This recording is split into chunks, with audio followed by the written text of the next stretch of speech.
Hello, everyone, and welcome to this episode of Buzzing with Brilliance podcast, where we are sharing the secrets, yes, of extraordinary entrepreneurs, of how they have found their version of success.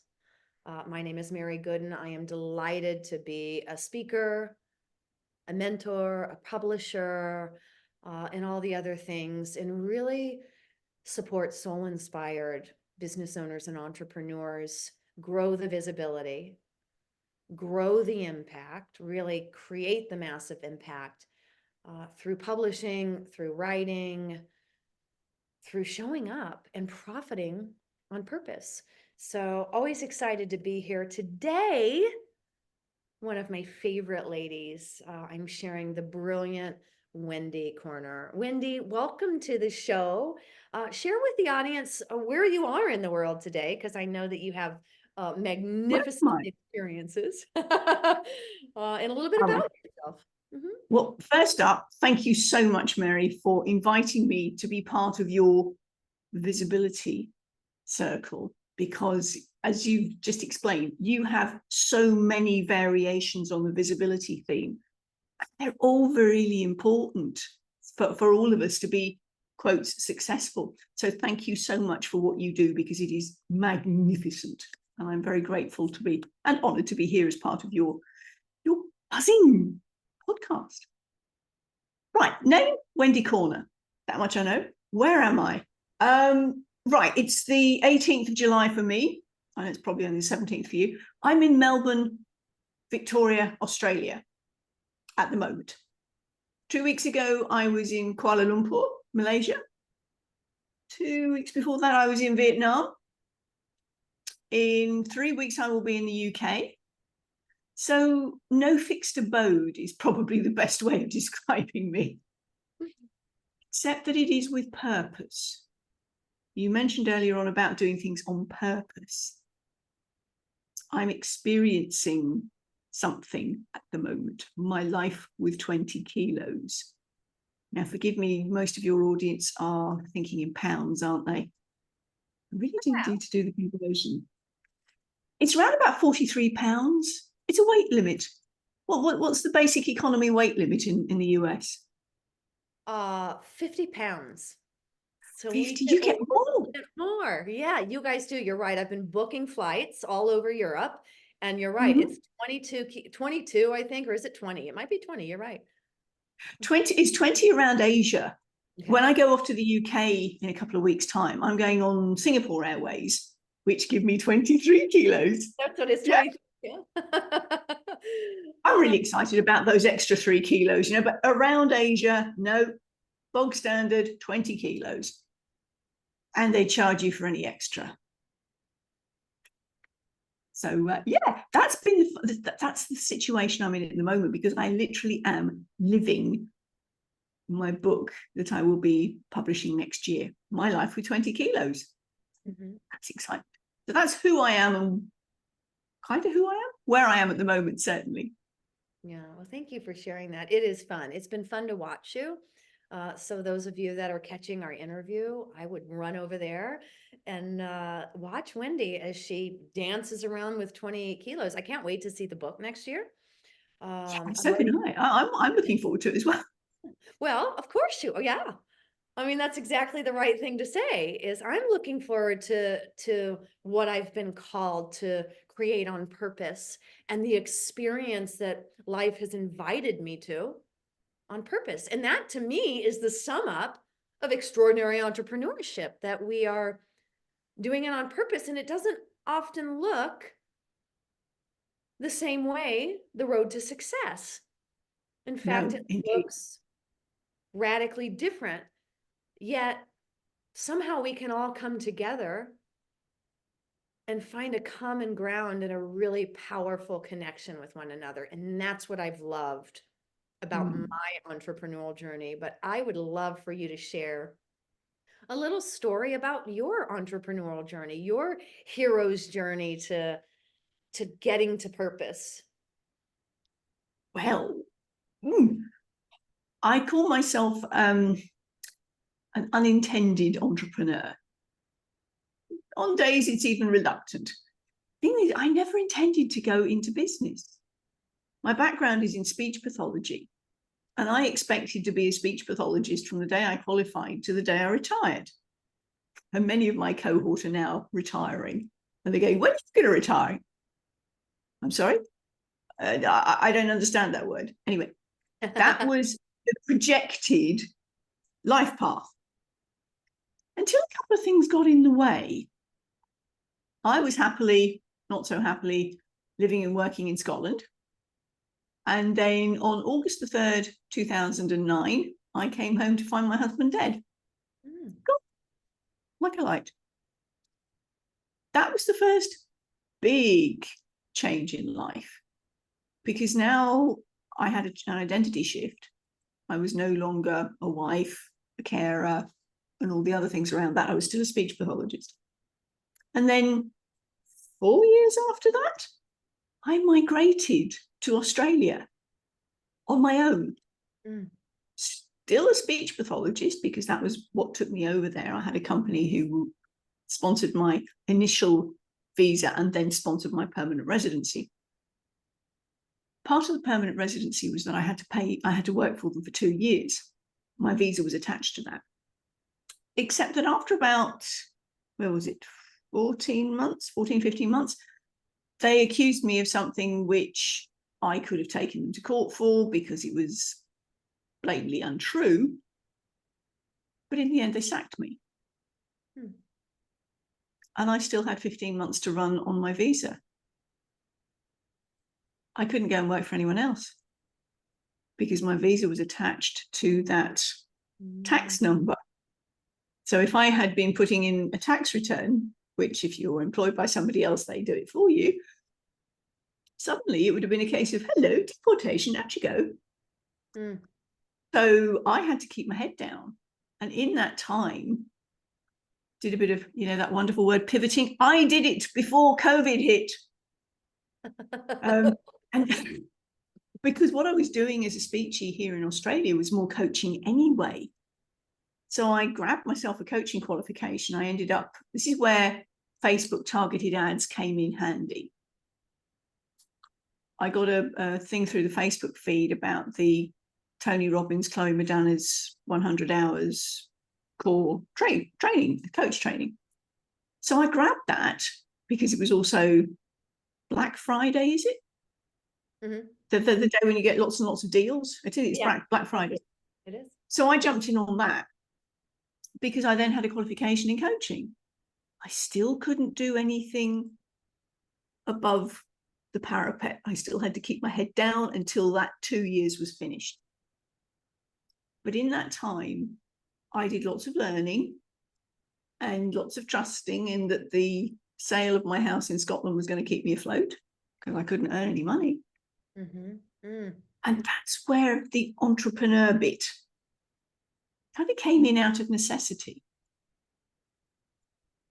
So a reluctant, unintended entrepreneur. So good. What a story. I mean, really to walk that out. I'm fascinated by you, Wendy. I always am though when I talk to you. So it's just so lots fun. of lessons. And those two main stories have been featured in the two chapters in multi-author books that I put out last year. Okay, yeah.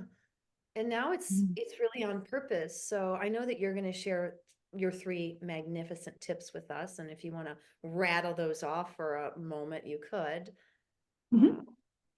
We're looking at the verbals, the visuals, and the vocals. Whenever you do a presentation, though there are 3 elements to it. So many people consider, what am I going to say? What am I going to say? What am I going to say? What am I going to say? And they focus so much on the verbals, which are very important. And if you don't get the vocals and the visuals in there as well, can undermine the verbals. That's a bit of what's coming in. And I imagine these 3 methods, these 3 ideas, these 3 bits and pieces that you're going to really go deep on here in a hot minute are really what presented from your coaching experience and leaning into. Go ahead. Yes and no. because I'm pulling in all of my speechy work as well. Mm-hmm. So I'm building on all of that stuff too. But sorry, I interrupted you. Do carry on. It's okay. But no, this unintended entrepreneurship brought to life something you'd been doing for years. It's very similar to what I mean. Like I'd been managing an executive leadership for years, but I'm just getting to do it in a different way for different people, for other experts, leaders and entrepreneurs that are ready to stand on stage. So give us your number one and give us a little bit of details with that. Well, the verbals bit, which is what most people focus on. What are the words I'm going to use? And yes, they are very important.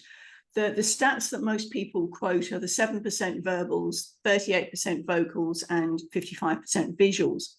That's based on a study that a guy called Morabian did in 1974. If you check out his website, he's at pains to say, please do not quote these exact stats unless you were talking about communicating emotion.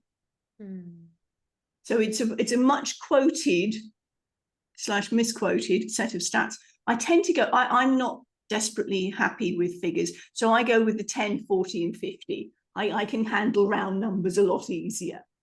So from that perspective, yes, we're talking about 10%. It's really important that you get your verbals right, because you're going to be identifying different words that are going to speak to different parts of your audience. So having an idea of those emotionally rich words, because if you want to connect with your audience at head and heart level, you need to bung in a bit of emotion. You know, your limbic system's got to get in place. It's not purely the cerebral, because we like to think that we're desperately logical characters. Well, no, we're not. That just gives the rubber stamp to go, yeah, all right. Most of the information, the decisions are based back here. So we're looking at emotionally rich language. We're looking at taking your audience on a journey, and one that is going to include some highs and some lows. Now, already vocally and visually, I've given you the cues on that as well. So you can see it's not a separate thing. They all work in together. The other thing to mention on your verbals is, what are you saying to yourself? Because those internal scripts, if this doesn't match this, these will give you away. Now, Mary, when time comes for this podcast to go out onto an audio only, let me quickly explain. The things that are going on between your ears, your thoughts, if they don't match your words, your non-verbals, your hands, your gestures, your facial expressions will give you away. And that's what your audience will pick up on. Bear in mind, we've said 90% of how you convey your message is taken in non-verbally.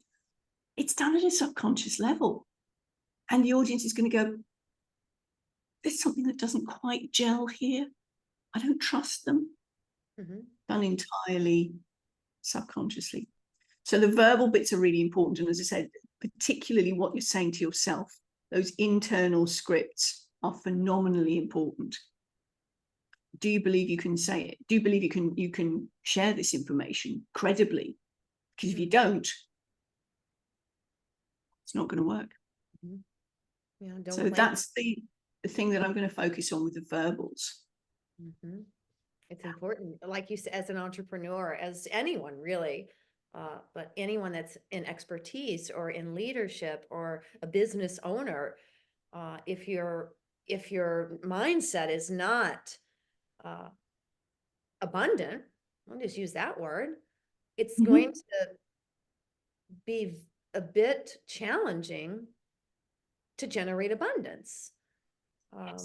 And because people know that what you're sharing or what you're saying with your verbals, like you said, I love this, they can see that perhaps something's off kilter. It's because there's an energy to it. There's your body language is so powerful. So this is really fun. I love this. I love bringing it in. So that's number one, your verbals. So what's left? Then the vocals. This is the 38 to 40%. We all have a wonderful little instrument in our throats. Not many of us who can class ourselves as musicians, but we all are. It's really important. Take that out away from you. And it's actually pretty difficult. when I first arrived at one particular job as a speechy, one of the therapists, was on vocal rest because she had been misusing her voice and she had nodules.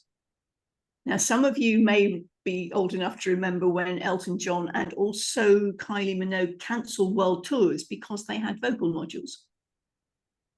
When you misuse your voice, all right, can I get a bit technical for a minute as how the voice actually is produced? Yes. Your vocal cords, this is the speechy in me, the vocal cords which are sitting in your Adam's apple. So if you stick your fingers on there and go, you'll feel a bit of a buzz. That's the vibration going on. And the vibration happens like this, obviously much faster, but your vocal cords are covered with skin, pretty much like your hands. So if you treat them gently, then there's no problem. But if you start shouting or going really hoarse, now you won't have heard that because the Yeti would have turned it off, but the equivalent of clapping hard, my hands are now tingly and going red. If you do that regularly with your voice, you will end up with blisters. And that's what a vocal nodule is, which then means that the vocal cords don't come together cleanly. There's a little blister there and the air comes out either side, which is when you end up with a very voice like this, which doesn't actually carry much gravitas. It's fine if you're doing a voiceover for some sexy novel, a rom-com, but it's not actually going to do you much good as an entrepreneur. How you use your voice is really important. Again, if you are tense because you don't necessarily believe what you're saying, you will end up having a bit of tightness in your throat. Now, this sounds as though I'm actually projecting my voice and going louder. All I have done is tighten the muscles around there. When you are under stress, if you tighten your voice, there's also a strider, an edge to it, which again is not particularly pleasant to listen to. All of those little vocal things. Add to which you've got things like your pausing, your pacing, your speeding up, your slowing down, all those wonderful things. And pauses are so important. I could go into that, but I've probably given you enough to be going on with. I believe, yes, that was great. I loved listening to that and learning more about that. And yes, the pauses, both from the vocals, from the thoughts, from taking action to rather quickly, the pauses are powerful. And then comes the visuals. And then comes the visuals. Exactly. Now, some people don't necessarily tell their face what they are emoting. If you say to somebody, how are you? Oh, I'm fine. I'm really happy. Seriously? Would you mind telling your face that? Because this is saying something very different. You've got to actually live in the state that you're expressing. Are you going to do it over the top? Well, probably not. Some people are quite muted, to use an auditory word, in how they express themselves physically, and that's okay. If you class yourself as an introvert, you're not going to be, and that's fine. That's not you. Don't do anybody other than you. One of the things I found with some speakers is wannabe speakers or even reluctant speakers, I can't possibly do that. I said, why not? Well, I'm not Tony Robbins. And I've got, good. He does that really rather well. He's kind of cornered the market on that. You do you. Sometimes it calls for that sort of getting in state and jolly, but that may not be your audience. In which case, you are going to be presenting to the audience in a way they can hear and want to hear. Think about Eckhart Tolle. Now, from a vocal perspective, he's very slow, and ponderous in his delivery. And there are some people who get really frustrated about that and go, well, would you just get on with it? They are not his audience. They would be more likely to be a Tony Robbins audience. So it's what is important for you as a speaker to match your words, your verbals, with who you're speaking to and the emotion that you're conveying at the same time. As I said, it's all interrelated. You can't very well separate them, although it is fun to practice. Ooh, that would be an interesting adventure, practicing separating these three very powerful presences that we bring to anything that we do as an entrepreneur, as a business owner, as a mother, as a wife, as anything, father, whatever, man and woman. It's really, I love the way that you've broken it down here too, because most people won't think of it this way. Most people won't look at it from this perspective because of, like you said, well, if I want to be a coach and I want to be a well-paid coach and I want to be on stages worldwide, I better act like Tony Robbins or Brendon Burchard or somebody that's, I don't really define people as extrovert or introvert, but somebody that's just loud and proud and expansive. But that's not, like you said, that's not going to get you the riches or even make you feel comfortable or even draw in the audience that is meant for your purpose, for your voice. Exactly. I mean, I haven't been to a Tony Robbins thing. I have been to Brendon Burchard's stuff. And there was all this hype to start with. Okay, what's this? Me? I mean, okay, partly I'm British, and one of my coaches in the past had. Am I all right to swear very slightly? Please. She said, "Stop being so bloody British," and that was her big thing because I was very reserved and well, I wouldn't do that. Oh, stop being so bloody British. So there are, again, it's audiences. And going back to the verbals for a minute, if we have a global audience, which is what we do now, courtesy of the internet stuff, knowing that some phrases mean one thing in one culture, something entirely different in another. I've come a cropper on that on a couple of occasions. Can I share? Yes, please. Of course. Well, the first one was when I got to Australia. It's my first networking meeting, and I turned up in a pair of trousers, as we Brits call them.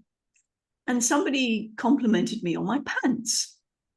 Now, in the UK, pants are what you wear next to your skin. So I thought that was a veiled allusion to the fact that my flies were undone. So I excused myself, went up to the ladies and thought, well, all right, calmed myself down, went back into the room. Somebody who had seen this and knew I was quite fresh off the boat said, she was talking about your trousers, don't you? Well, I went bright red again, thinking, why did I not know that? If I'd been in the US, I would have known that pants were trousers. I did not know the Australians called them pants as well. Note to self. That's so fun. Recently, I was recording a podcast with an American gentleman. It was his podcast. And I was explaining a situation that had happened to me as a teenager, and I hadn't got to university for 2 years on the trot. I'd been rejected. And one of the girls said to me, I really don't know how you manage it. How do you keep your power up? Now, this was an Afro-Caribbean gentleman, and I could see him blushing. And I thought, oh, I've said something not quite right there. And he said, would you like to explain what that is, please? Because he said, we have a young audience. I go, oh, I really have said something out of line here. In the UK, keeping your pecker up is an allusion to birds who are pecking. And so if you're keeping your pecker, your beak up, your head is up, and you are rising above the situation. I gather it does not mean the same in the US. Oh. And apparently it doesn't here in Australia either. Stop being so bloody British, Wendy. peck her up. So there are things to be aware of, cultural differences, even although we allegedly speak the same language. That's so fun. But it does break the ice and it is fun. And we're always learning. We're always learning. And I love the learning that we receive from you today and the laughs. How fun.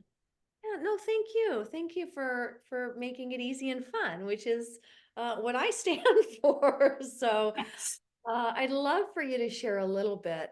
Thank you for those tips, and I think they're very valuable, um, especially if you're stepping into your business ownership or your entrepreneurship, or even if you find yourself in a lull of why people aren't magnetizing to you, that you could check these things, the vocals, the visuals, the voice. These things are really, or the verbals rather, the verbals, the Yeah. vocals, and the visuals.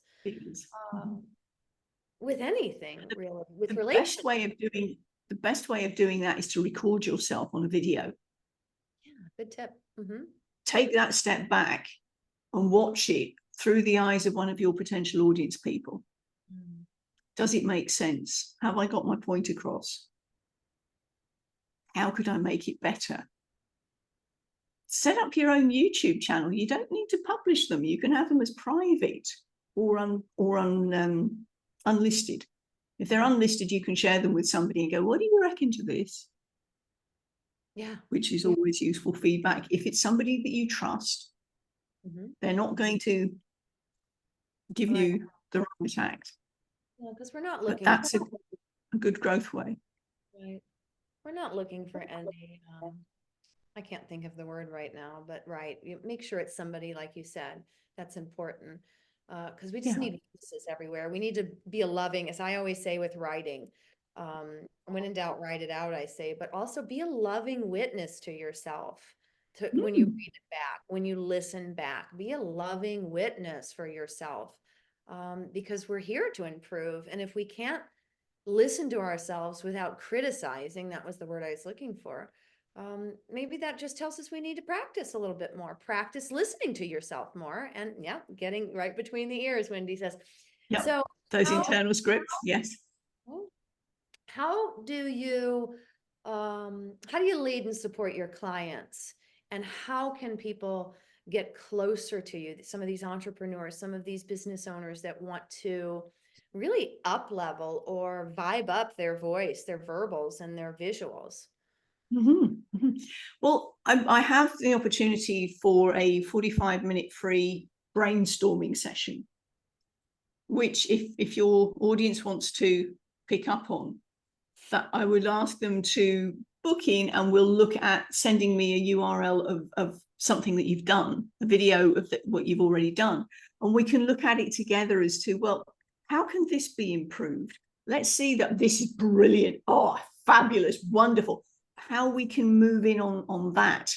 If you are an author and you're wanting to do some more stage work, then where are we?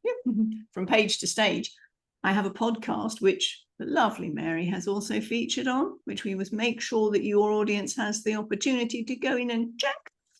But that's the sort of thing I'm talking about. But the brainstorming session is probably going to be the most valuable right now. Now that's obviously, it's a free offer. That's a lot of work involved. So come prepared and give me the information first so that we can look at it together. Yeah, so the homework would be something that's already a great tip, like you said, record yourself. When in doubt, voice it out. Oh, look. Yes. And absolutely. that's a great idea. It's something that I learned in early entrepreneurship too. Record yourself speaking and play it back. Listen. Yeah. Record yourself, watch yourself, just pay attention to yourself. Because a lot of times we don't want to get in camera, we don't want to talk, we don't want to do this because we fear that we can't, or we're not going to do it right or something. But to just start practicing it, that's the only way to get better. That's to the optimal level that you decide you want to be at, which is better. So I'm going to have that call to action. I'm going to have that link for you to book that 45-minute chat with Wendy in the show notes. but make sure that you record yourself speaking. That would be the first thing I do as soon as I get off from listening to this podcast. Just 5 minutes. Just Oh, yes, it doesn't need to be long. doesn't have to take long because we put time in the way too. That's why I said it. You don't have to put time in the way. 5 minutes. I'm going to just go practice. And if you have a book and you are an author, this is something I always recommend. And you don't like, well, what am I going to record? Go record yourself reading your chapter or your book or a part of your book or your introduction. Record yourself reading your bio or introducing yourself. Woo, there's a lot of value coming out right now. I better. It's getting hot in here with Wendy and I. Well, thank you, Wendy, for sharing all this value with our listeners today. I truly do appreciate you. And, I'm always watching you and your My Life with 20K. I think it's the most exciting and fascinating. So again, like I said at the beginning, if you haven't checked in on Wendy, go like her. I'm sure she's on LinkedIn. She's on Facebook. I know for sure. Are you on Instagram? Yes, I've got wendy.in.your.corner. Mm-hmm. And I've also got My Life with 20 Kilos. It's called 20 Kilos Life. So that the 20 Kilos Life, there's also a Facebook page, and those you will have a daily update as to what's going on that particular day, because that's part of my data gathering. Because even if Facebook and Insta decide to cut me off, I've still got the information on here. It's all in the one place. We've got it. We've got it. Well, thank you again.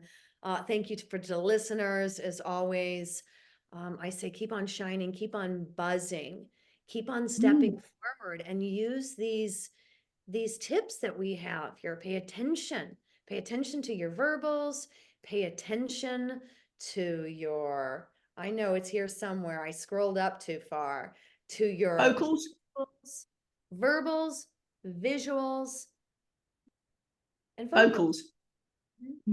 How could I forget the vocals? That's what we're working with right now. All right, love. Well, thank you all so much. Keep on buzzing until we get to chat again. Bye for now, everyone.